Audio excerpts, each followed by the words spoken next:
Hey, Bianca here, and welcome to Teach Like Bianca. And in this video, I'm going to be sharing with you my flip classroom method. So what does that mean? How do you flip a classroom? What are the benefits? And what does that look like at the elementary level versus the secondary level? As well as even some technology that you can use that's on hand to start flipping your classroom and make things a lot easier for you. One thing about flipping your classroom is great for when you have a substitute guest teacher come in, because students are able to learn at their own pace and get the same instruction from you. So we're going to talk about what that looks like in this video. This video actually comes from a learning experience that I used to put on for my membership called Teacher Life Resource Club.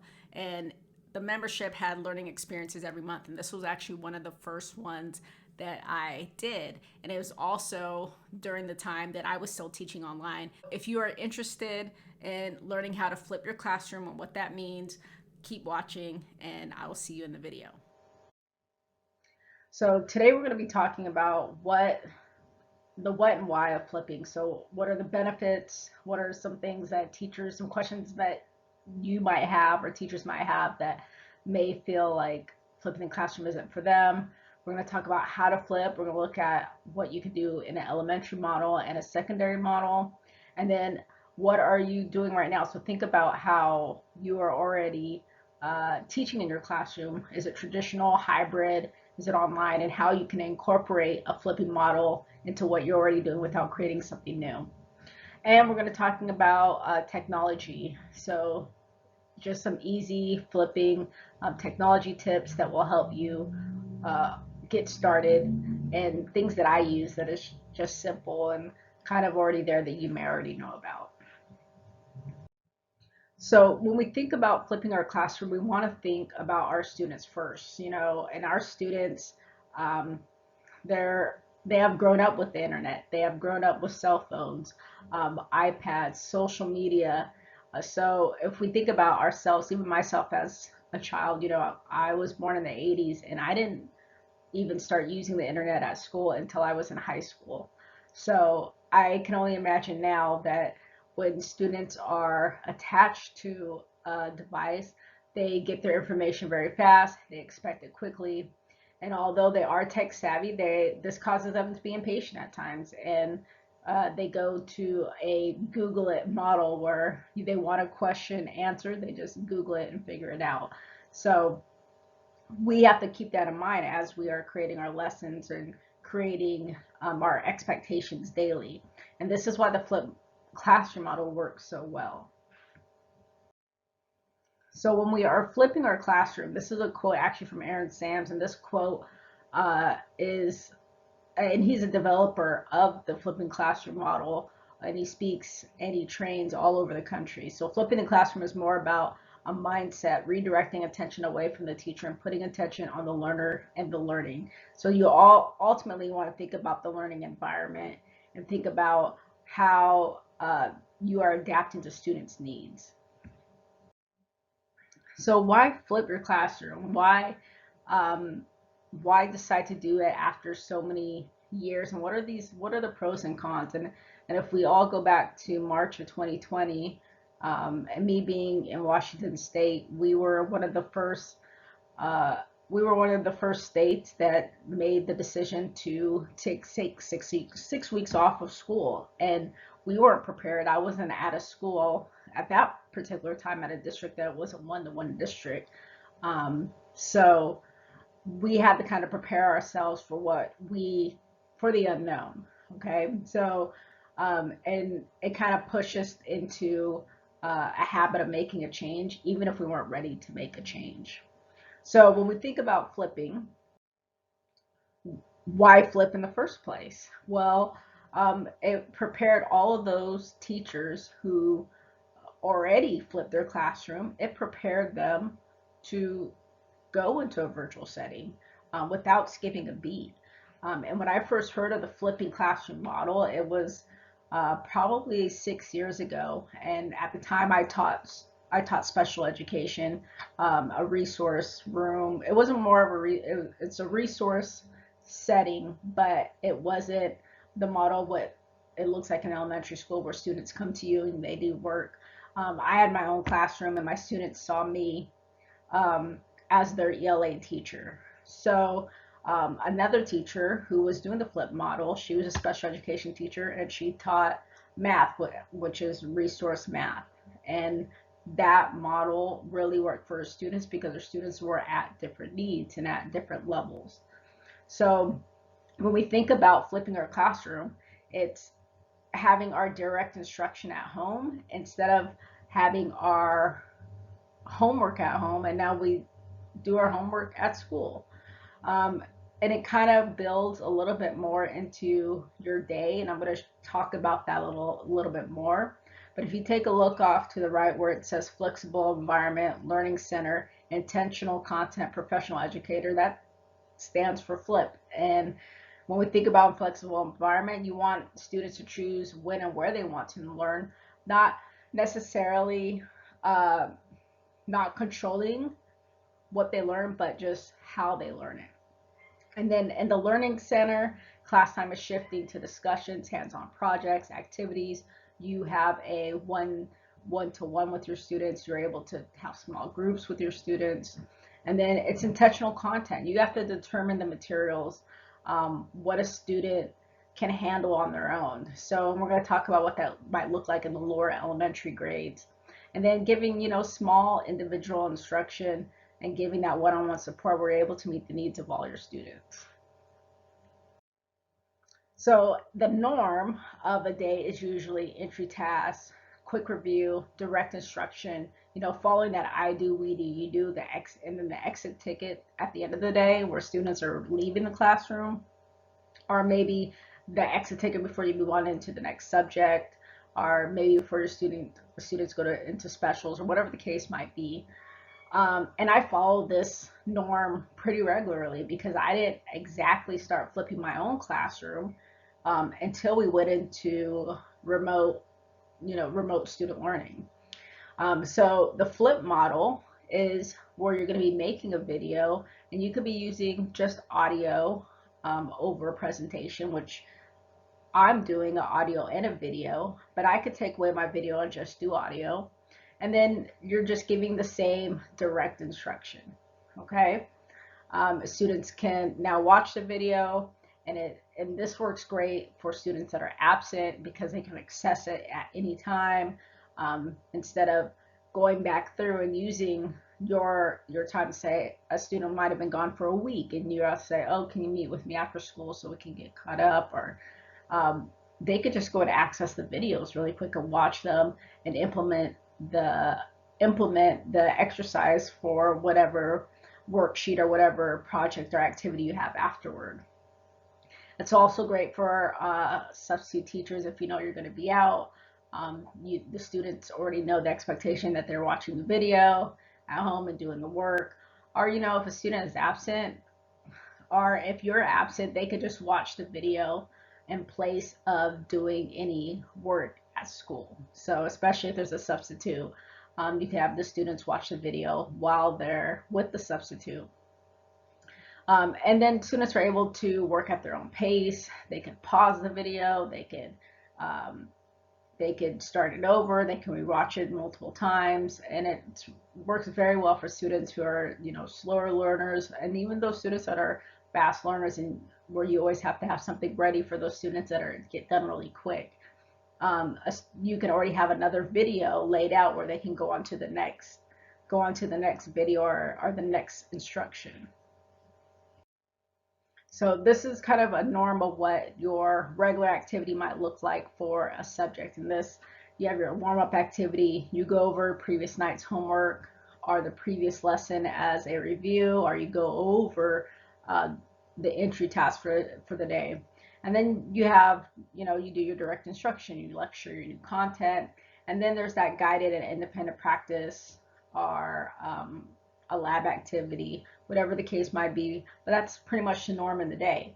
But now in the flip model, you will still have the warm-up activity, and then you'll have a question and answer time based on the video that they have already watched. So what questions do they have? Is there anywhere that they're getting stuck? Anything that didn't make sense? And now during that question and answer time, you might have already given them a worksheet where they were going to write notes. And then after that, that's the guided and independent practice or the lab activity. This is where either you have, you can have peer interaction, peer modeling. You could have small group. You can work on one-on-one with students. You can have a student reviewing the video from the previous night. You can have students moving on into the next video, depending on how you set it up. It kind of depends on how you want to frame that 40 minutes of activity where students are practicing what they learned in the previous video, are maybe getting caught up, or maybe even moving ahead. So here are the overall benefits, and then we're also going to look at possible problems. And so when you think about the benefits for the teacher, it's accessible for all students. It doesn't take away from your time. If a student's absent, they can watch it at any time. And then you always have that video. You can go back and use that same video next year if you like.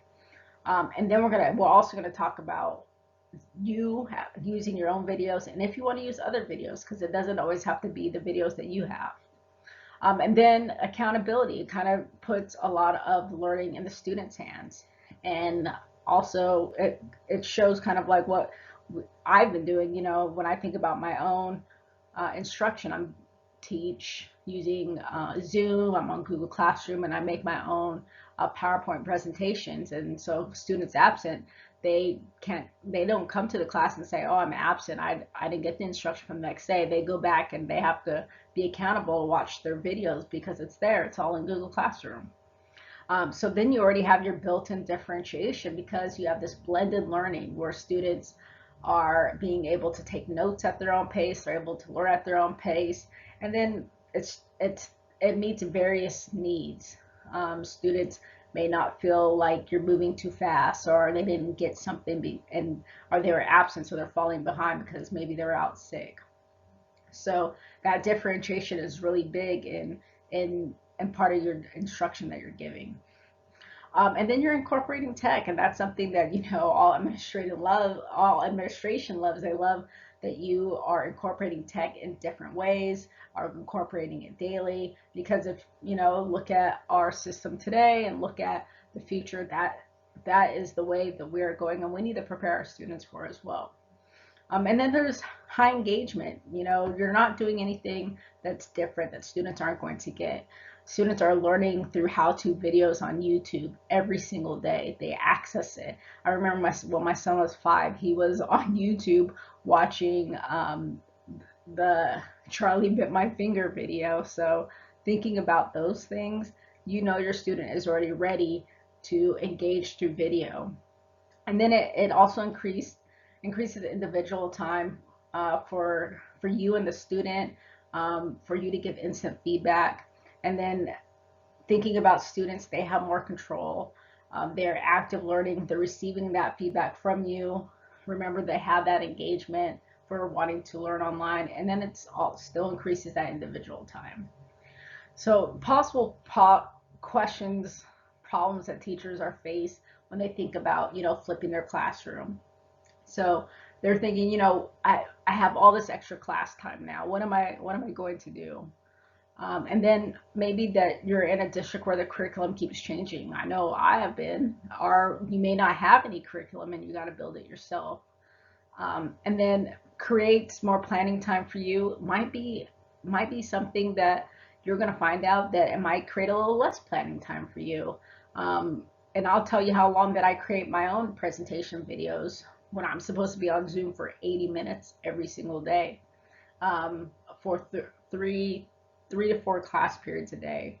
So it really only takes me less than an hour to create my presentation videos, especially if I know the direction where I want my students to go. And I'm usually just taking a lesson and I'm putting, all those thoughts into a presentation. And then will this work for lower elementary students? Yes, it will. It will, and I'll show you a couple ways that it will work.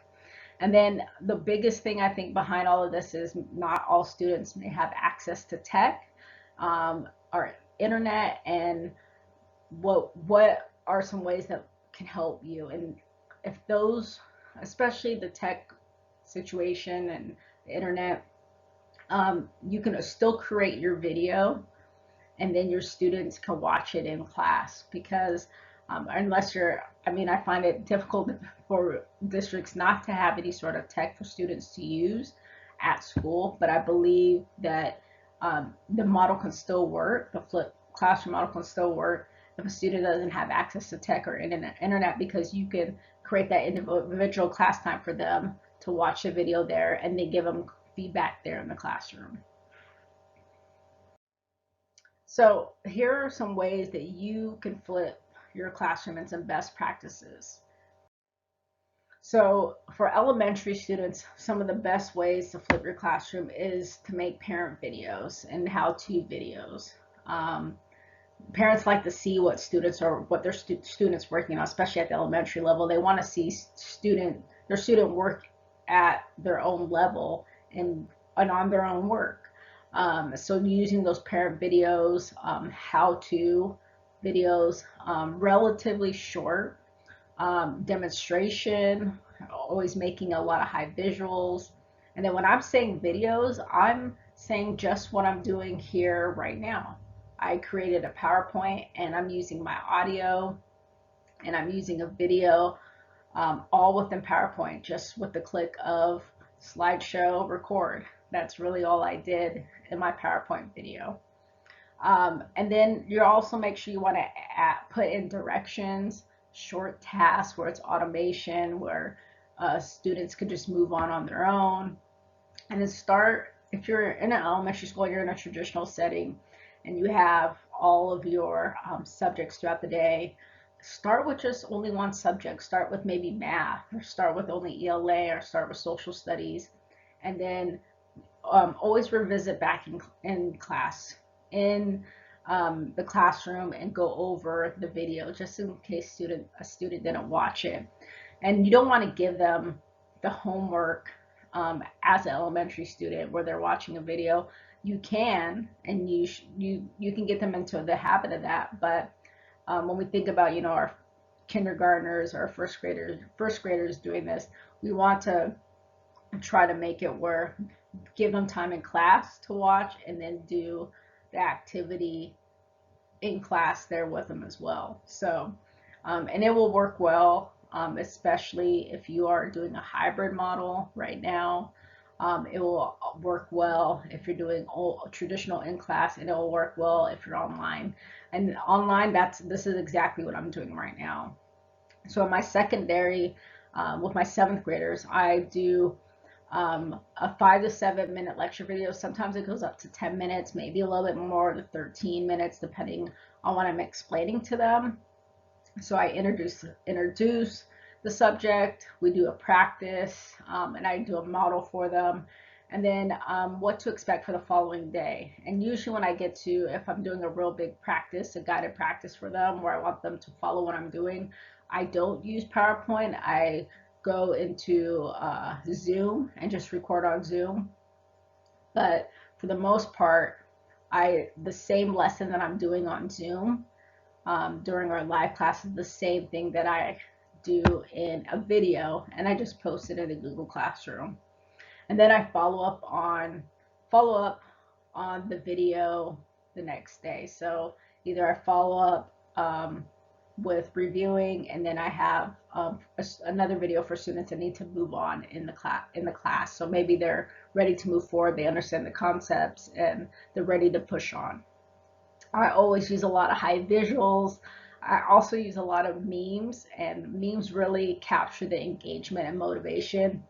And I recently just did a survey with my students, and they were, one of the feedback for the class was they love seeing my presentations. They love the memes, they love the pictures, and things that they can just relate to as if they were scrolling online on YouTube themselves.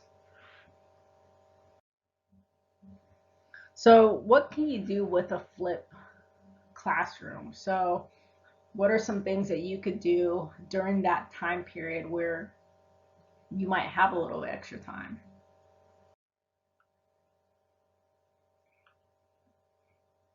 So you're able to meet your students where they are academically. That's probably the biggest thing that you're going to be able to get from a flipped classroom model. You are going to be able to repurpose your classroom time because you're creating an active learning environment. So you have more time for group work, more time for workshops or centers, more time for peer tutoring. So if another student has already moved on and has already mastered those concepts, they can go back and they can help another student that's there in the classroom. You're going to have longer periods of classroom discussions. Maybe you can use more, add in another video that you can show the class as a whole or play a game on Kahoot. You're going to have increased student-teacher interaction because you're being able to use that one-on-one time and also just easily build relationships with your students a lot more. You're more of a teacher facilitator than being a teacher that's directing the class in total instruction time without knowing the needs of students individually. So now you're going to be able to know the student more and know their needs and their wants academically more than you have ever before. So one of the biggest questions to get started is your tech options. So how do I create videos? Now, you don't have to use videos that you create. You can use videos that are already online, like YouTube.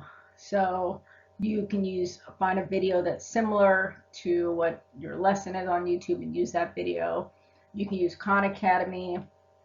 You can also just do something very simple and make your own video on PowerPoint, and you're going to have a lot more higher engagement because your students going to see you and your student or hear you and they already know you, so it's going to be a lot more higher engagement if you use a video that you made. Now, and I just create my own video on PowerPoint. I use audio only most of the times when I create my videos and put them on Google Classroom. Sometimes I have my picture here like it is in the corner here. And then once you create it through PowerPoint, you can export it to a video, and then there's your video. You can upload it into Google Classroom. You can even upload it to YouTube and unlist the video for the public if you like. And then you can create a playlist in YouTube for all the videos. It's up to you what makes it more easier for you to create your videos. So if you already are using PowerPoint, you can easily just record your audio over it and then turn that into a video.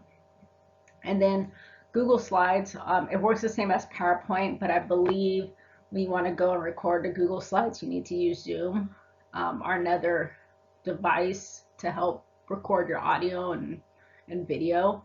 That's kind of up to you. I'm not too sure about Google Slides. I usually always use PowerPoint. And then you can also just record on your phone.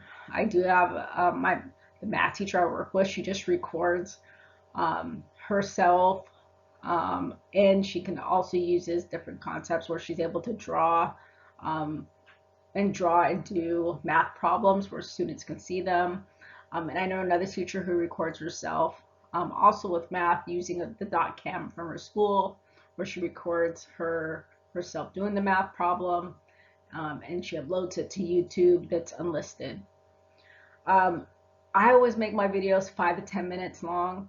They're real focused videos. Students do lose concentration from time to time. We all know that, but the best way that students can stay focused is just that short 5 to 10 minute video. And then also you can have a worksheet that you can create that's just a note-taking worksheet as an assignment. So they watch a video and take the notes. So when they come to class the next day, they have those notes and they're ready. They're ready to go. They have some notes to use for discussions or review, and then they can turn those notes in and get their grade or get their homework. That would be their homework assignment. And then remember, you don't have to use your own videos to get started. We also have MobiMax with our school. I don't ever use MobiMax into my video creation, but If your school does have something like MobyMax, iReady, or have another account somewhere, you can use that as well. I will also list below this video a blog post where I have written down a lot of tech options for you to use, especially during this time where you can create your videos or you can direct students to other videos. I think like Jamboard is great. And I'm going to be doing some trainings coming up with that as well. And doing some trainings on how you can create videos and how you can create audio and just make everything a little bit more accessible for students. So that is the end of our learning experience for today. I had found this picture that I couldn't figure out where it was, who it was from, but this gives you a clear idea of kind of what a learner generated sort of flipped classroom picture is to an educator suggested side. So the now what, the so what, the experience, the what. So I thought this was really cool. So um, take a look at it. If you have any questions or if you have any comments about the flipped classroom, or if you tried this yourself, please don't hesitate to put a comment down below. I would love to hear more about it. Thank you for watching.